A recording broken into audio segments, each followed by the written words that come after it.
So we're going to talk about some practical things now, ways to combat that pornified culture kids are growing up in, ways to help them recognize the truth. I want you to understand that we cannot put our kids in this force field, this porn-proof force field, a bubble. That doesn't exist. But I do believe we can give our kids the tools and the truth to identify pornography, to recognize that it is a lie, and then to reject it. And that's what we want to do for our kids. We don't want to have this mythical idea that we can somehow wrap them up in bubble wrap and keep them safe from pornography forever. Because while they might stay safe from it while they're young or while they're living in their home, they might not be exposed to it until they're an adult like me. And there will be trauma that comes from that if we haven't addressed it with them. So let's talk about some strategies so you can protect your kids and get started on giving them the tools to reject pornography. And the first thing that you can do is to help your kids be prepared. Okay, number one, you want to help your kids be prepared. How are they going to respond if they see pornography? Now, I like to say you need to give your kids a porn plan, which makes everybody really uncomfortable. And they're like, what? What is this that you're saying, a porn plan? That's weird. The reason I say that is because it's something that you won't forget. You could change the name, but you'll remember that it's something you need to do. You need to give to your kids. And this doesn't mean you need to give your kids all kinds of details. It doesn't mean that you need to tell them about sex if they're little and they haven't heard about it yet. That's not what this is about. This is just about giving your kids the most, if they're young, the most minimal amount of information in order to keep them safe. We'll talk about what to do if they're older next. But if your kids are young, say between the ages of 5 and 7, or 8 to 12, you need to give them a plan for what to do if they encounter pornography. And it is a very short conversation, and it can go something like this.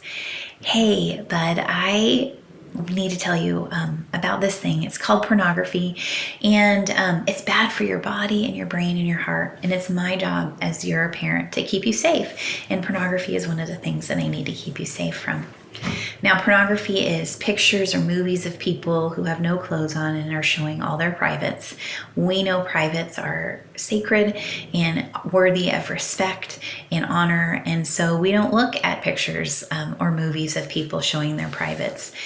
And if you were to see that on a computer, maybe when you're doing your homework, or on a tablet when you're playing a game, or if someone were to show you pornography on their phone, like when you're on the bus or at the baseball field or somebody's older sister or brother, or even while you're playing a video game, if someone were to show you or you were to see it, here's what I want you to do. If you're on the computer, close the computer. If you're on a tablet or a phone, turn it off or turn it over.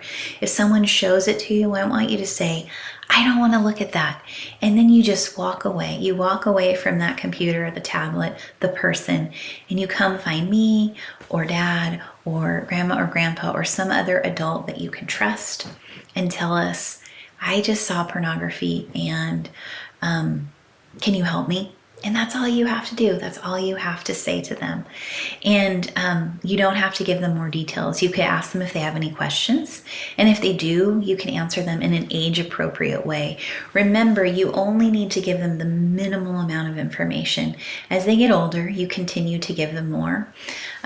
You might find that you have a middle schooler who could say something like, well, I've already seen pornography, or I know that pornography exists and I just don't want to talk about it. And that could be a really normal response for your high schooler or middle schooler. And here's what you need to say to them. You need to say, I'm sorry that you already heard about this from somebody else, or you learned about it from your friends or the internet. I should have stepped in and talked to you first, but I'm not going to continue saying nothing because, again, it's my job to keep you safe. And so I need you to know that pornography is dangerous. And I need you to know that pornography is bad for you, and it's dangerous for you. And again, I need to keep you safe.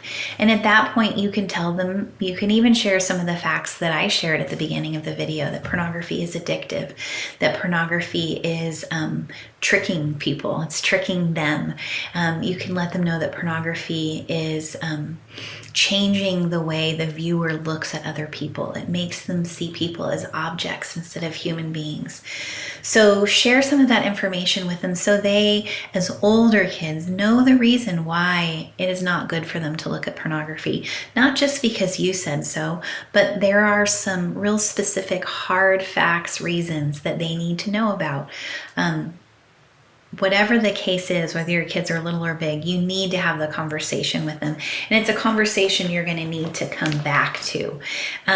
It's not just like you have it once, like my parents were able to do with me, but it's a conversation you're going to need to revisit time and time again. Not like every week or everything or anything, but occasionally as things come up. Maybe when you're driving and you see a sign, maybe you're at the store and you see a magazine, maybe there's something that they saw on TV. Whatever it is, use organic opportunities that come up to talk to your kids about the dangers of pornography and especially how to react. You want them to be able to react as quickly and safely as possible to pornography, whether they're a little kid or a big kid. And you can tell your big kids, hey, you have the option to turn away. That is what's best for you. Turn off the computer, turn over the phone, say, I don't want to look at this, I don't want to talk about it. They have the option to turn away too, and let them know that you want so desperately for them to come talk to you if they've seen pornography so that you can help them deal with it and help them heal.